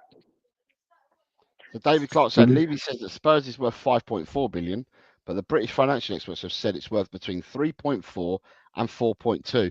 Ellie's being very kind, says we are never in Arsenal shadow as you are toilet paper company of poo-poo. Nita then says, the more he builds, the more value. I know for a fact Tottenham have been trying to buy houses in the area also. I have family members who live in the area. And Adrian says, Tottenham Football Stadium Limited owns the stadium. All revenue generated by the stadium goes to the THFS Limited. Right. Rinketic, you were going to say something, and I had to read out the chat. What was you going to say, mate? I was going to say, what if he sells the club and still have some kind of deal with whoever buys the club in the future, but Levy goes and do another project with with a sports team that has like cap space, because he knows like I don't have to spend the same amount of money as I do at Spurs. For example, if he takes over an NHL team, that's like 82 million only per year. I'm saying only, but like compared to football, that's kind of a small number. I think if Levy was younger, he might do that. You know, when you're like a 20 or 30-year-old and you're an active investor in things, I could see wanting to diversify and follow passion projects or whatever. But I think you get to a certain point, you're not really interested in being that type of investor anymore. I think at this point, and look, why would he? He took a company that with only some of his money for the 28 million, and now it's worth at least $4 billion probably minimum. I just don't see a reason to leave, considering all of the potential that Tottenham Hotspur has for all kinds of revenue streams. Again, that is not predicated on the men's first team football in any way, shape, or form. You know what I mean? Really isn't. Expanding to another type of sport, multiple sports, being a venue that can entertain other teams, not just Tottenham Hotspur's, various teams, the concerts, the F1, the hotels. I mean, he doesn't need to leave. He can just put it under the umbrella of Tottenham Hotspur. I mean, that's my opinion anyway. I agree. Yeah. Gabriel's joined us, and Gabriel's saying Jerry Jones M&A is definitely possibly giving precedence for other NFL owners acquiring Premiership League teams. Adrian says Tottenham Hotspur Football and Atletico Co Limited. I love the Spanish twang. So we've got Spanish at Tottenham. owns the players' registration and is paid by the TV revenue. Gabriel then says, at least Jerry will splash the cash for players. Gabriel, I hope you're well. It's been a while since I've seen you. So it's nice to see you, mate. Nice to see you. I hope you're well. And Angus is saying, I heard hosting a big boxing event soon. Is that the Emirates? Because I didn't think they hosted anything, but there we go. I will give you an example. Daniel Cinder purchased the Washington in 1999 for $800 million. In 2023, sold it for $6.05 billion. What I was going to ask the question is, I keep hearing, right, and this is to the uneducated, and that's me. I'm uneducated, right? So you guys are going to teach me, and someone's going to teach me. So I'm aware that we have 2 NFL owners already in the Premiership, right? Is that right? I believe it's just 2, yeah. So you've got one at Arsenal, Kroenke, and his team is, you said it earlier, his team is? The Los Angeles Rams. So the Rams, right? And then you've got, did you say it's Man United? Yeah, the Glazers. The Glazers. And who's their team? The Tampa Bay Buccaneers. Okay, so they've invested money into them 2 clubs, right? Mm-hmm. Have the 2 clubs that they've invested in, have they become that much richer overnight for having these NFL owners own them? So have Arsenal become any richer because of that, and have Man United become any richer? No, if anything, well, I don't know about Arsenal, but I would say that Man United are probably worse off. The Glazers have bled United dry. I've never been there, but from what I understand, Old Trafford is falling apart. Yes. And the fans their fans have come together in a way that our fans have not, to try to oust them or get them to sell. Their voices made even louder than ours, and it's come to nothing. And they bleed the team dry. But the team still, Man United, even under those conditions, they've still won cups. Didn't they win? Did they win the FA Cup last year, year before? Yeah, they won it last year. Yeah. They still win things, even with this owner bleeding them dry. They still found a way. Daniel Levy hasn't been bleeding us dry, but he's just not investing in the club, I guess, the way that the Glazers are to Man United. Yeah, because all I'm hearing is, I mean, unless I'm hearing it different and it's a different way that we're talking about this, people are saying that if the Americans, say an American owner bids to buy Tottenham, where does the franchise element come into it? Does that then multiply Tottenham? Are we talking about moving an American football team over into London? No, we're talking about establishing an expansion team. Okay, and that's what I would say. I don't think the Dallas Cowboys will ever leave Dallas without Texas going to war with us, with London or whatever. I just don't see that happening. But you could establish an expansion team where it would be based in London. They would be the Tottenham Hotspur football, or that would be the interesting thing too. That's not something. It starts to become confusing, right? Do you guys have to start calling it soccer? Do we have to? Do we have to? Because it's not really football, right? You either come up with a new name for what the NFL does, even though they're the National Football League. But you'd confuse a lot of people if you say football. You're going to have to say, oh, which one, the American or the British? It would be absolutely strange for sure. But no, I mean, Jose, don't you think that was clearly? So I don't know. You probably don't know, but they have been talking about this expansion team, or perhaps moving a team to London for like 10 years, I think, at least. Time's flown by. It's probably been longer than that now, Alan. Yeah. And then as soon as we built that retractable pitch, I thought instantly, an NFL team's going to start playing here, and I'm kind of surprised it hasn't happened yet.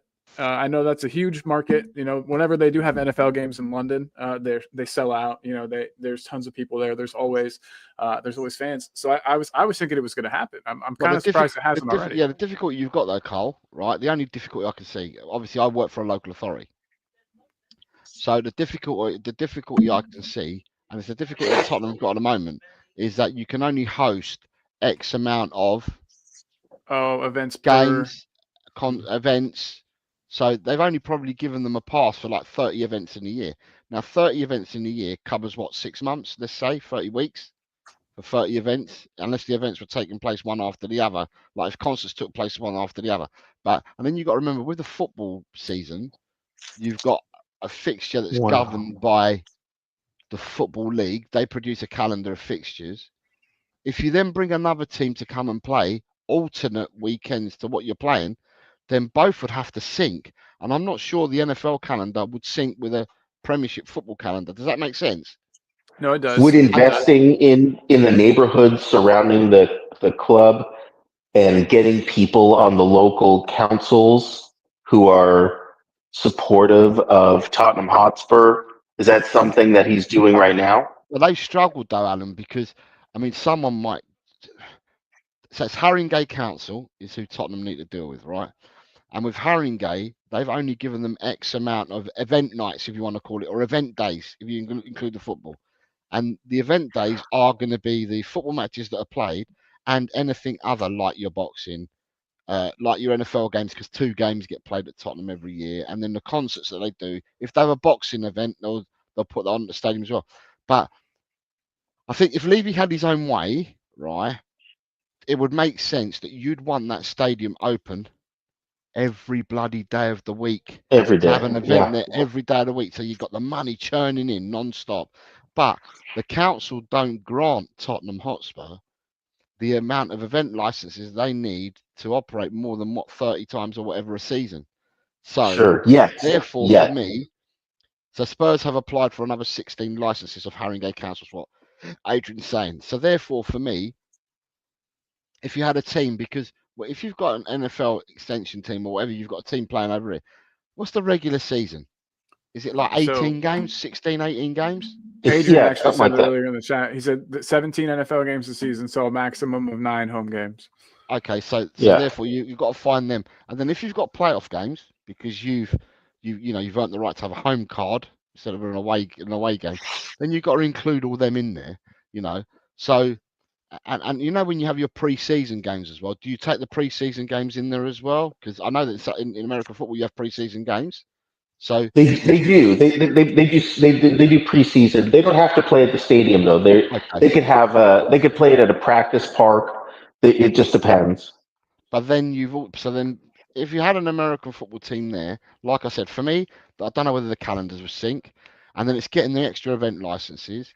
So it's not just as easy to say, yeah, we can bring it and get it done, because Levy's got a lot of clout. Logistically, there's some issues. Levy has a lot of clout, and Levy's mob have a lot of money, and this council won't be bought for money, because they've had to go through processes that you've got at councils, and they've got to where they've got to now, Tottenham. But every year they have to go and plead and beg to try and get more licenses. So if you're trying to go and you've got to find let's say another extra 13 licenses to fit in an NFL football team there, that's some going to try and get 13 licenses.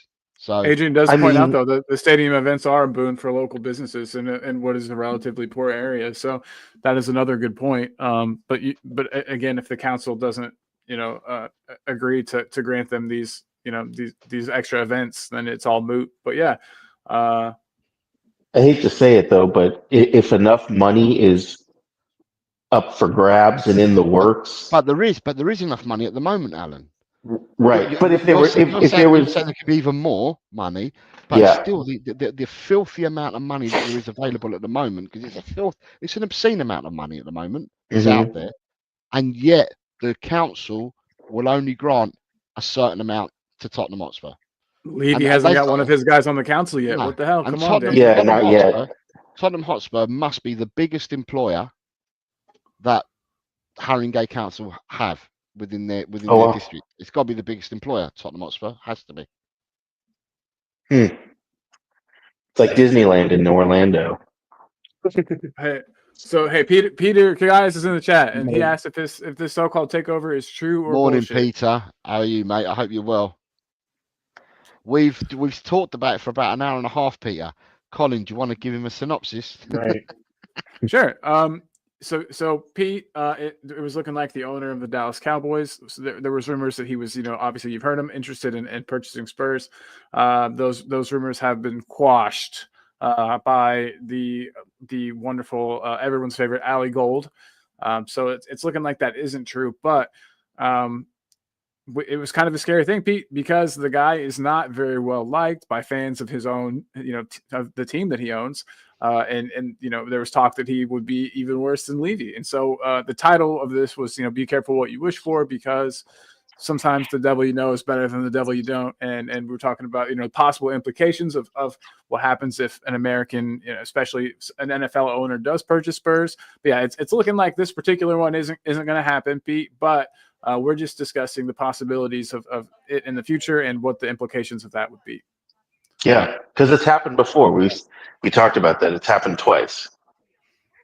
Yep. So, hey, another question I had, and I know that I don't know. I don't know if I'm being insensitive when I say it like this, but so okay, so you were talking about the two possible places of investment. You were thinking Middle East or America. Americans. Which of those two groups? And I know this is a broad generalization, but if we got, say, a Saudi owner or an NFL owner, which of those two do you think would be more likely to pump money in and see good results? I honestly don't know. For me, I'll answer that first, and then I'll let you have a crack at it. For me, I'm going to say that if Tottenham Hotspur, if ENIC decided to sell the club, right, and it's very hard because all I am is a supporter and a fan, but I would like to see someone purchase the club, right, that has Tottenham Hotspur Football Club front and centre in their thoughts, because for too long now, Tottenham Hotspur Football Club has not been front and centre. It's been the experience. It's been everything else that's been front and centre. And football's been left at the side. We don't care. And I'll be honest, I know that a lot of this American football is your game, boys. The boys to my right. American football is your bag. It's your game. I have no interest in it. I have no interest in how many American football fans and how many NFL games we can host at the stadium. I have no interest in that. I don't care whether you've got a Formula One track underneath the stadium. I have no interest. I have zero interest. As for concerts, I'm too old, and most of the people that I used to listen to are probably dead now or obscure. So I have no interest on going to a concert at Tottenham Hotspur Football Club. And as for boxing matches, I don't really care who boxes each other's heads off at the stadium or anywhere else in the world for that matter. But I do care about Tottenham Hotspur Football Club. So for me, I really don't care in the loosest term who invests and buys the club, as long as Tottenham Hotspur Football Club become front and centre of everything. So that means that we're going to put the football first again, and we're going to try and then become or do what we used to do more often before, and that would be competing. Because at the moment, for the last 20 odd years, have we been really competing? In reality, and only people can be honest to themselves and answer that. I'm not going to answer that for people. I have my own feelings about it. Now, obviously, when you want an owner to come, and I think Daniel Coy said this earlier, when you want an owner to come or a new person to come in and buy your club, it doesn't matter who's coming to buy your club. Everyone has skeletons. Everybody, in one shape, form, or another, people all have a story to tell. Everyone's had a life previously. So before you saw me here on your screen, I've had a life. I've lived 55 years before I decided to start doing YouTube. So I've got 55 years worth of a life that you guys won't know about because I only started doing YouTube. So everybody's had a life before they come into your world, so to speak. So, the only thing that I would like, as I said, is I would like if they're going to sell the club, I'd like someone to put the football team back front and center. Now, whether they've been good people, bad people in the past and all that, that's something that under due diligence, when you're selling and buying clubs or whatever, that needs to be scrubbed out and ironed out then. But for me, pure and simple. I just want someone who puts Tottenham Hotspur Football Club back, and that's the centre of our attention. That's my answer for the question that you've asked, Colin.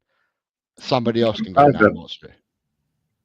Oh, I was gonna say like this was kind of my question I wanted to ask, but like, I do think an American owner would make sense, especially because the NHL has been actually flirting about having an event in London for like 2 years now. When they ask the top players like which European team would you want to play in, and they always say like London.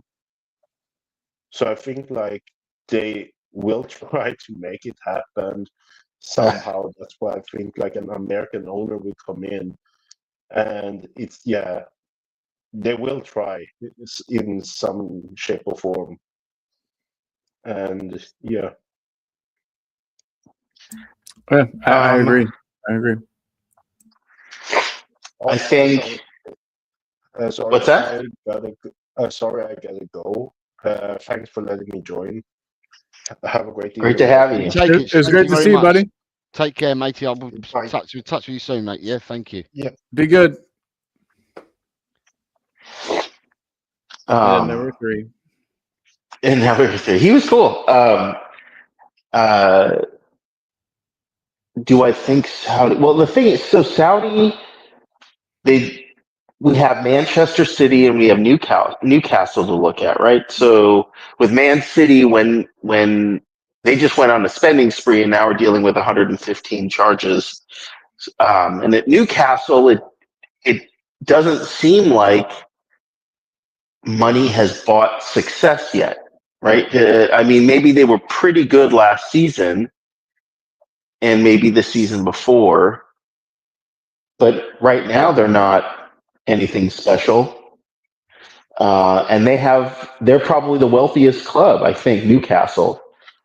But I think we always knew it was going to take a couple of years, I think, for that to really bear fruit and to really, change. I would think, especially with the rules. Adrian pointed out some spending rules I saw in the chat earlier, so there would obviously be some, I don't want to say cap, but cap to what they could spend per season. But Spurs are in a position though where I feel like it's different. With the revenue that we make, I think that we're able to spend more money than we're currently spending. And so if we got somebody that was willing to dip into the funds of their pockets or profits or wherever the money comes from, I think we theoretically could spend a lot more than we are spending. So if we got an owner that was willing to, but I'm not sure if. Yeah, I'm just not sure who would be willing to do that. Well, if they're spending and then they're spending wisely, I know Adrian talks about this, about spending all the money. He was saying that he wants Tottenham to spend all the money in their budget that they have allocated from selling players and whatnot, to reinvest into the club. And we don't do that. We didn't do that this last window. I think there was probably another 50 million pounds that could have been spent based on sales and stuff like that. And we just don't do that. So even if we had all the money in the world, if Tottenham don't invest that money where they should, and they just continue to do like what we're doing now, which is just bringing up youth, I don't know that we're not going to wind up anywhere. Okay, so I don't think that we're. Yeah, I mean that's a good point, and I feel like the fact that we got all of these data-driven people, we got Longa involved. I mean that to me signifies that we are going to go for more hidden gem type players, more up and coming, hope they pan out, players that you never heard of. So yeah, I don't know. Yeah, that does seem to be the direction we're going, which makes a lot of people unhappy. But yeah, everything's kind of shit all the time with whatever you're doing. There's always negatives and positives. But yeah, I mean, I know I'm kind of changing tune and changing the trajectory of the conversation. But I mean, Jose, do you agree that it seems like we've turned more now, or we're moving to a strategy to where we buy young talented but not proven players, and you think it's going to be our MO from now on? Yeah, let me just go back to that, and I'll answer that in a second. I just want to say that Sean Slater's here saying, "Big up, everyone. Good evening, Sean, mate. I hope you're well." Mr. Bingo, if you don't know him, it's Sean Slater. Mr. Bingo. Spurs diehards. Adrian says SCR squad ratio, cost ratio rules restrict clubs from overspending. Load of crap. Yep. For me, I'm not even going to bother talking about that shit anymore. Peter says Julio Iglesias is still alive. No, Julio is. I think Julio's passed, but his son Enrique is now been passed the mantle. Keep saying people with kids, just pass it down. Destiny 5 said, let's hope that which cursed witch Beyonce don't come up to our stadium anymore. We don't need any more bad luck.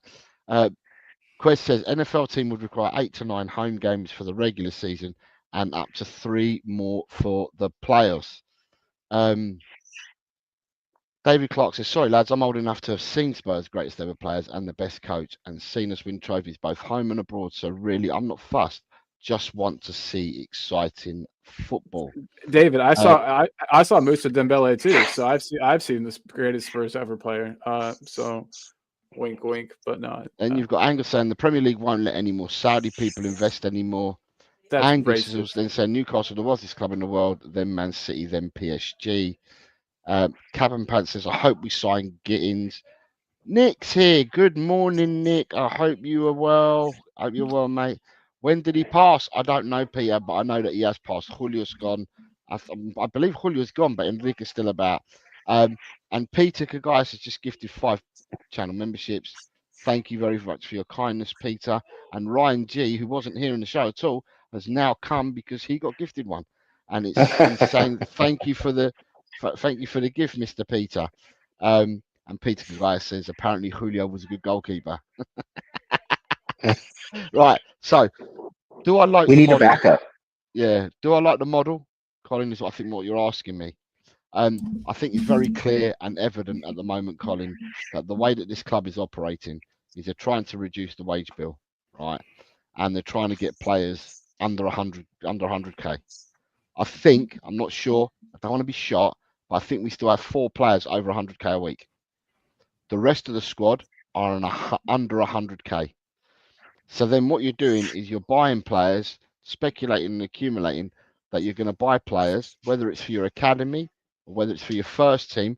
You're buying young players in the hope that, I'd like to say in the hope that they become first team players, right?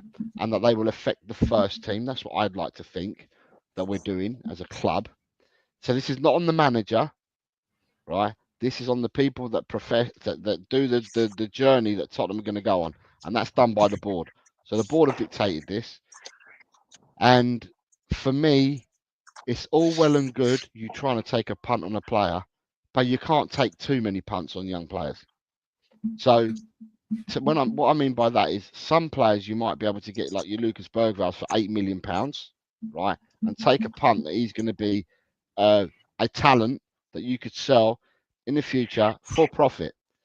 But I want to see some of our players not be sold in the future for profit. I want them to be kept in a team to build a competitive team that chases trophies, is what my preference is. I don't know whether that's the club's preference, but that would be mine. But then sometimes I think the days where you could get the gems, I think them days went about 3-4 years ago. I think Brighton used to get the gems, Brentford used to get the gems, but since then people have seen what they've done, and I think that clubs now fish in the same pond. Right. Agreed. So if you're going for a player, it means that other clubs are going for that player as well, unless you are someone like Chelsea, who will go out and they will pay whatever it is to get that player in. Right now, people laughed at Chelsea. Now Chelsea spent loads of money. I don't know how they spent. Todd Bowley spent 1.3 billion assembling that squad, but Chelsea's quite clear for people to see. Chelsea have one team that plays in the Premiership. They have another 11, so another team that plays in the Europa Conference, right? And then they have some other players who are in the squad that mix in, play Prem or play whatever, right? and then they have 12 players, and I'll say this again, 12 players minimum that they were not able to register for either or squad, who are on big money for youngsters, right? And they've not gone out on loan. They're still at the club. They just don't get no playing time. Now, you could have something like that, and when you're saying that, you turn around and you think to yourself, okay, Chelsea are doing really well at the moment this season. They're second, third in the league at the moment. They're winning in the Conference League by a stretch. They're going to qualify for the next round, and people were laughing and poo-pooing Chelsea. But Chelsea have gone out and they spend 30, 40, 50 million on players, right? Tottenham don't go out and spend that much on youngsters. And if they do, we're spending on a rung below. It appears to be a rung below. So we're spending it on youngsters that probably are not first team ready to play week in and week out like some of the Chelsea boys that they've signed. Does that make sense? So for me, I think who put it in the chat? Someone said Bino Gittins. Bino Gittins is a superb player, but Bino Gittins is not an unearthed gem. Everybody knows about Bino Gittins. So Tottenham would either have had to have got in there early and had an agreement with him for a price, or it becomes an auction. And if it becomes an auction, we ain't getting. We won't get Bino Gittins in this auction.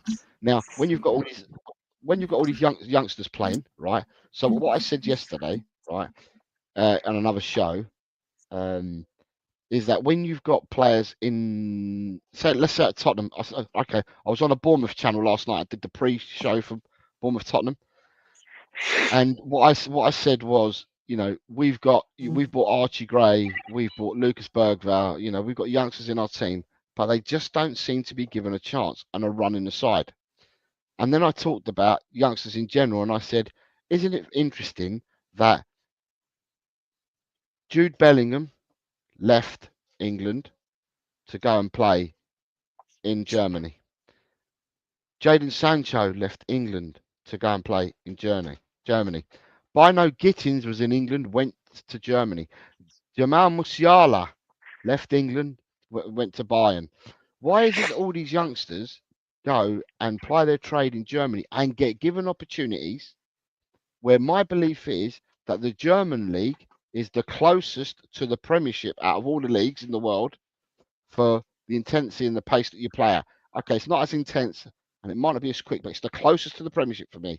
Yet these youngsters are bled into these teams and given their opportunities in Germany, and then when you try and go and buy their player, because they've only had one season with the clubs that they're playing at, you're then having to pay 50, 60, 70, 80 million for these players. If we had done that and we just give players an opportunity, then we could have players that are worth that money. But I don't want players to be worth that money. I want players to affect my first team and go on and compete and win things. So to me, we can talk about all these youngsters under the sun. I just think that the road that we've gone down by reducing the wage bill and by bringing in youngsters on a speculate to accumulate, it'd be good if we went for A-raters in that youngster sphere rather than ones that are just under A at the moment, which is what we've been doing. Yep, I agree with you. So that's what Colin's asked me. So that's my answer to that, Colin. So I don't know if Alan's got anything further to add. You asked the question, Cole. No, I liked Jose's answer. It just seems to me like we're moving towards that direction. Of being I don't know. I haven't seen. Let's just say I haven't seen this data-driven stuff bear much fruit yet, but it's awfully early on in the process. So maybe I just need to, maybe I just need to give it some more time. But so if people haven't managed to watch me on the Bournemouth channel, UTCAD Bournemouth Fans channel, which is sponsored by TalkSport, but I did the preview. It came out at 10 o'clock this morning. But in there, I also said that to me, and I'm going to be brutal here because I don't like to be like this, but I'm going to have to be brutal. And I said last night on the show, although it came out this morning, I did say that for me, Langer, Aston Villa let him go without a fight. So that says a lot to me, because if the man's precious to you, you'd have a fight to keep him. And since Langer's come, and I'm going to be brutal,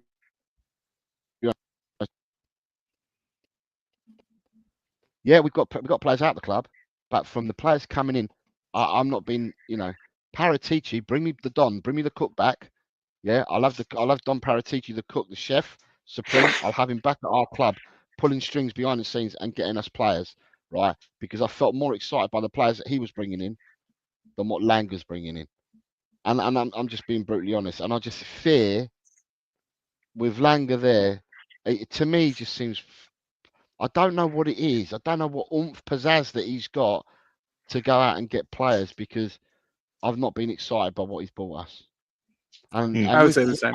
With Paratici, he's got all the contacts and that, and he's got that oomph, that drive. He's never off his phone. He's trying to do a deal every second, and sometimes he's trying to do 5 deals at once, and he keeps his irons in his fires all the time.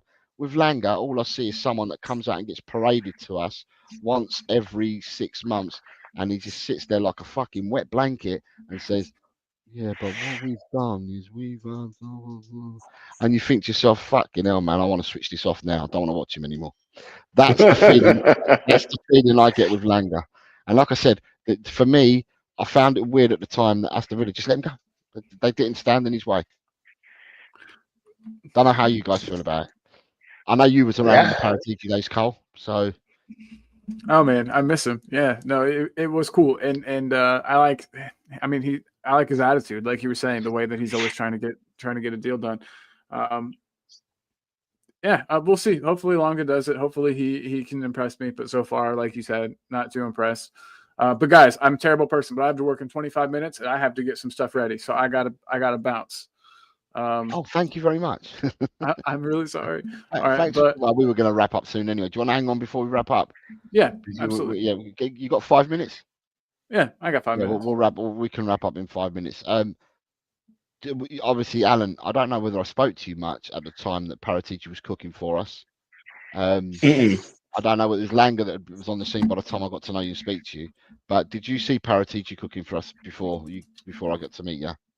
Yeah, didn't he bring in Kulusevski and Bentancur and Romero and Vicario and Doggy and Porro, and he laid the foundations for Mickey van der Ven and all the players that we basically bought that have been half decent were bought under Paratici, and for what we're going to say, steal of a price. So you've paid, what do we pay? £14 million for Vicario.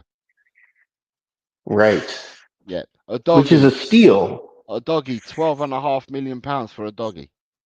These are the kind of deals that man got for us, right?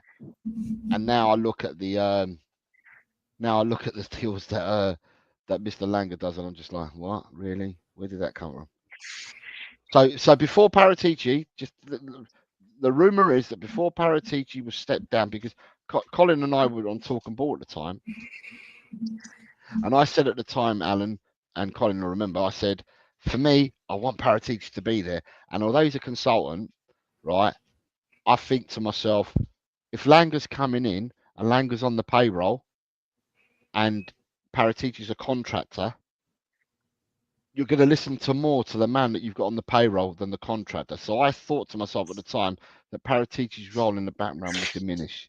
And I think it has diminished. I think it has. But before he left, he was working on a deal to get us Edison. Wow. And then Langer came in, and apparently, I mean, whether it's true or not, between Langer and Ange, they said, no, we don't need him. We don't want him. Shit. I look at it now and think to myself, do we fucking need a number 6? Do we need another goalie? No, but do we need a number 6? And centre midfielder, we've not had a monster 6, have we? No, not since we haven't. Probably not since Moussa Dembele. But Ange doesn't want to play a 6. Yeah, but he says that, but you've got Basuma playing in that position. Basuma doesn't play like an 8 or a 10. No, right? And neither the Bentancur. But he is an 8, right? Wasn't he an 8 at Brighton? Who's that? Basuma. Yeah, but Basuma. He was, but he played in I don't know whether he was an 8 because he played in a double pivot role with Caicedo when he was there. They both played as the midfield 2, so to speak, and then they had a 3 and a 1 up front or in front of them. So, but to me, like I said, the Paratici for me had us cooking on gas properly cooking on gas. Yeah. And I just think that we've gone flat. That flame's gone out since Langer's come in, and I've not been excited about what he's been doing. So, I mean, he's got time to change my mind. I.e., we've got a winter transfer window coming, and we've got another one in the summer. But at the moment, guys, I ain't holding out too much hope, and I'm being brutally honest. I'm not holding out too much hope that we're going to do bits and pieces that are meaningful to Tottenham Hotspur. Sure. And then I'm kind of in the same boat. I haven't seen under Langa. I haven't seen really a good transfer window where we go, wow, that was amazing, or value for money. Well, then we got to think of the sample size. Sample size isn't huge, so I mean, there's still time, I guess. There is. Well, gentlemen, I'm going to come to it. Thank you both very much for coming on and giving us the insight into American life, culture, the whole shebang. In the description for the show, I have both Alan's channel and I have Colin's channel, both pinned in there. So if people haven't done so already, please go and support Alan at Tottenham Team Go, and please go and support Colin at Two Sides of a Spurs Pod. As I said, they're both in the whole description of the show. Can I say it's been a joy to have you both on, and it's been a joy for me as well, because I haven't done one of these in a while, but because of work, I've been limited to doing prediction shows. So it's been really good to get a show out, because I've been appearing on other people's shows, but to get a show out on my channel at last, it's been absolutely brilliant, and I've actually missed it. It's been good. Because when you host, you don't have to say much. You just let you let the guest do all the work for you. So I quite enjoy the hosting malarkey. And when I'm guesting, you got to talk all the time because you're always brought in. So I'm glad that you lot kept the show running today, and to Rinketic as well. Rinketic, thank you very much for coming on and keeping the show running as well. What's coming up for you guys anyway? Before I end off, Colin, where are you going to be next, or what are you doing? Or so probably we'll do something pre-match tomorrow, depending on work. But yeah, so everybody watch this space, or I mean, not this space, but watch my channel. Make sure you've clicked the notification bell. I think I'm going to be having something tomorrow, even if it's just a small little pre-match show. So. And Mr. Allen, you got much coming up? I know that you've done a short not long ago about your update with Sonny and the captaincy and with Ange. Yes. No. And I know you've been appearing on other shows. Yes, I've been busy doing that primarily. Yeah. But month of December is kind of busy with family stuff, and the holidays and whatnot. So I don't know how much I'm doing of that for this month, but hopefully I'll get back to it. I'd love to actually I'm probably going to start doing shows like what you both do on my channel. Hell yeah. Get some guests. Yeah. Get some guests and whatnot. So yes, absolutely. I'd love to have you guys. There we go. I'll come and do some work for you, Alan, because when you guest, you have to do the talking. When you host, it's like really easy. Honestly, it's so easy to host. It's beyond belief. Yeah. It's kind of agreed. I'll be back on Friday at the moment, 4:00 for week 14 that's going on at the moment. Predictions, results is the first part of the show, and do the week 15 predictions for the weekend. We started with the predictions last night, so some games have already taken place. Some people have scored points, some people haven't, because 3 games have gone yesterday. I think I need to get on the rest.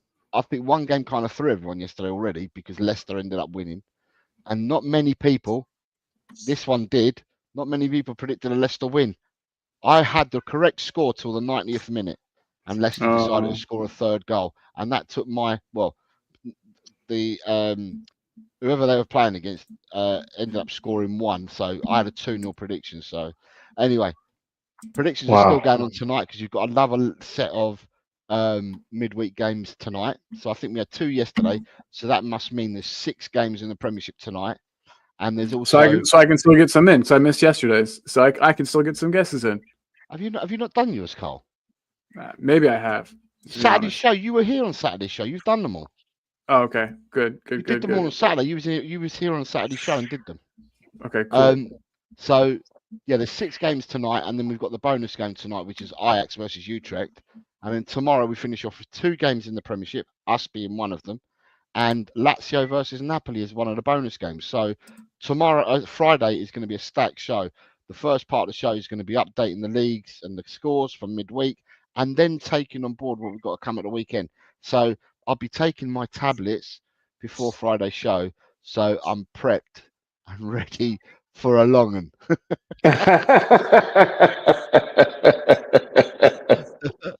So thank you very much, gentlemen, again. And the last words from me My pleasure. are come on, you Spurs, and in the big Ange, I and we trust. Cheers, everyone. Take care of yourselves. Be good, Bye-bye. guys.